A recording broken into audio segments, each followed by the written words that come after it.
Hey everyone, I am your host Peter Zablocki and you're listening to History Shorts. I hope everyone's having a great day so far and thank you for making this show a small part of that.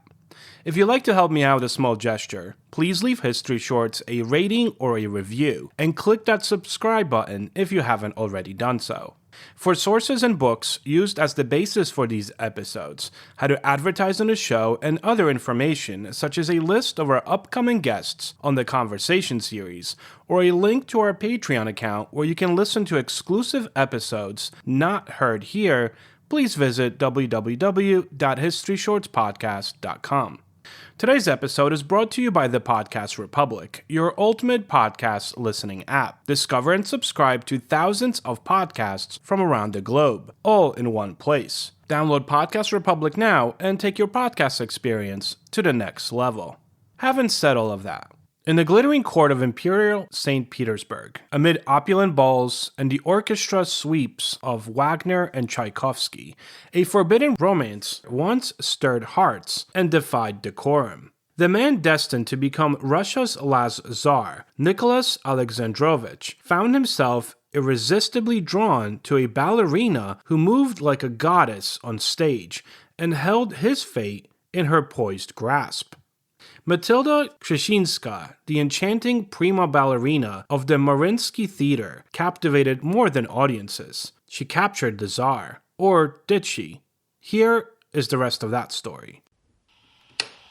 Yesterday, December 7th, 1941. It's one small step for man, one giant leap for mankind. Mr. Gorbachev, tear down this wall. Matilda grew up in a household dominated by artistry and discipline. Born in 1872 into a family of performers, she entered the Imperial Ballet School at age 8 and by 18 ascended to a position of unrivaled prestige, Prima Ballerina at the Mariinsky Theatre. Her movement on stage was akin to a silent spell. She embodied both innocence and yearning, technical precision intertwined with raw emotion.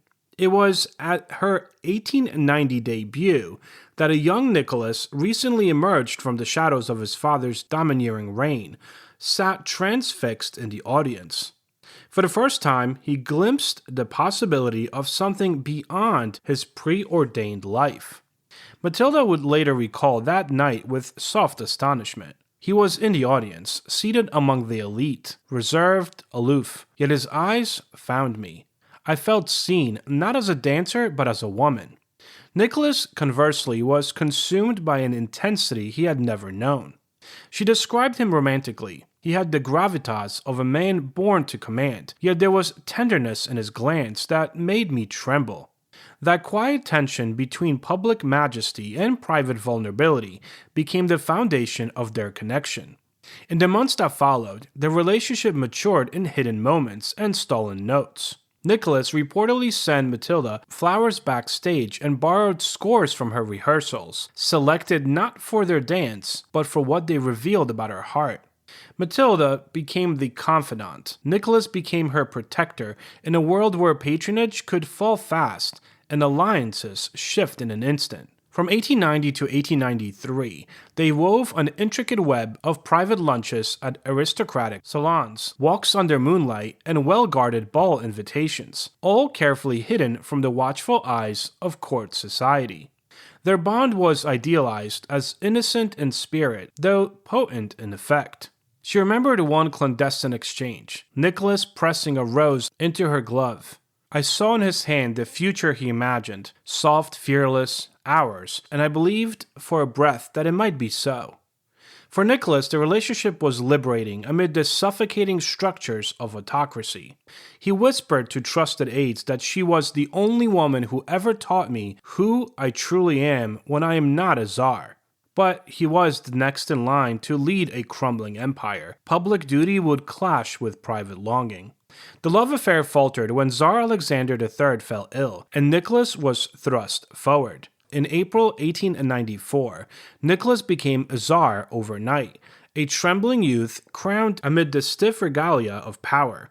Immediately, Russia required him to marry in a manner worthy of dynastic stability. Enter Princess Alex of Hesse, later Empress Alexandra, a German princess of royal bloodlines whose devout Lutheran faith and austere presence embodied political reliability, if not starry-eyed love. To marry Matilda was politically unthinkable. A celebrated ballerina, divorced with no royal lineage, to wed Alex was dynastic necessity. Something changed forever when Nicholas announced an engagement to Alex. The light in Matilda's eyes, once luminous, dimmed. She later recalled, there was coldness in his gaze when he said he must be obedient, to history, to Russia, and I loved him so much I could not ask him to stay. Nicholas told her own words, "My hands tremble when I say this, but I choose duty." On the surface, a simple declaration. Underneath, a rupture that would haunt both of them forever. Even after the separation was official, their connection flickered in suppressed yet significant exchanges. On the night after his coronation in 1896, Nicholas attended Matilda's lead performance in Pearl, a surprise that shocked court circles. Matilda's costume, woven in Nicholas' favorite colors, was her unspoken message. I remain yours, even as my world changes. Contemporary observers spoke in hushed tones of her boldness. She had pressed her case in a single question. Will he honor his past? His attendants suggested he would. The performance became a silent unveiling. Inside the gilded theater, 8,000 guests watched, but only Matilda and Nicholas knew the meaning of their mutual glances. It was a last acknowledgement of what had been, and a painful reminder of what could never be again. After that night, she faded from his immediate life. Nicholas focused on producing heirs with Alexandra, reinforcing the dynasty, and steering through turbulent early years marked by radical unrest. Matilda, ever resilient, entered a new life. She gave birth in 1902 to Vladimir, whom she presented as the son of Grand Duke Andrei Vladimirovich, Nicholas's cousin. Some believe the true father was Sergei Mikhailovich, others suspected Nicholas himself. Matilda chose ambiguity, insisting the child's fate must not be bound by my passion. She was eventually titled Princess Romanovskaya Kschessinska, a social triumph, if not acceptance in the royal circles, that penned her earlier as just a ballerina prima. She would later carve a niche in Parisian community. After 1920, she ran a ballet school in France, molding dancers who became legends in their own right. In 1960, she published Dancing in Petersburg, an emotional memoir rich with gossip and regret. She remembered her love for Nicholas as the sweetest grief. To love him was to haste eternity, even if only for a candle-lit evening. Nicholas, by contrast, never shed the early wound. His reign turned into a tragedy of ideals and impossibility, shattered illusions of autocratic destiny, defeat in the Russo-Japanese War, revolution in 1905, and Revolutionary War in 1917. He kept portraits of Matilda hidden in private quarters, one discovered by Alexandra after her abdication. In a notebook entry in 1912, he confided, "If only she could hold me in a single embrace, I might believe the world is still worth saving." In exile and captivity, Nicholas drifted into silence. As he faced execution with his family in 1918, it is said that he murmured prayers not for restoration, but for forgiveness. Matilda would later recall learning of his fate via a letter from the last Russian ambassador in Paris.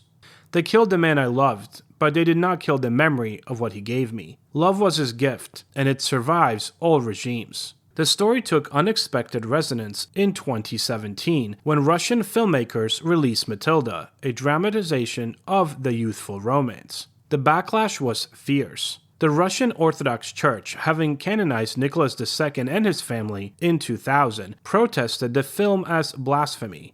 Duma Deputy Natalia Poklonskaya denounced it as a desecration, demanding it be banned, accusing the filmmakers of historical defamation. Nicholas had become a martyr. Matilda, an adulteress in the state's memory, was now compelled to remain unseen for the sake of the Russian Orthodox Church. Mathilde's costume designs in later years often echoed the colors of Imperial Russia, emerald and silver thread, leading students and admirers to whisper, "She dances as if she still dances for him." Mathilde lived to be 99, dying in 1971, still claiming that the defining tragedy of her life was not exile to France, not lonely survival. It was the tearing away of a love she once believed could soften an entire empire. Thanks for listening.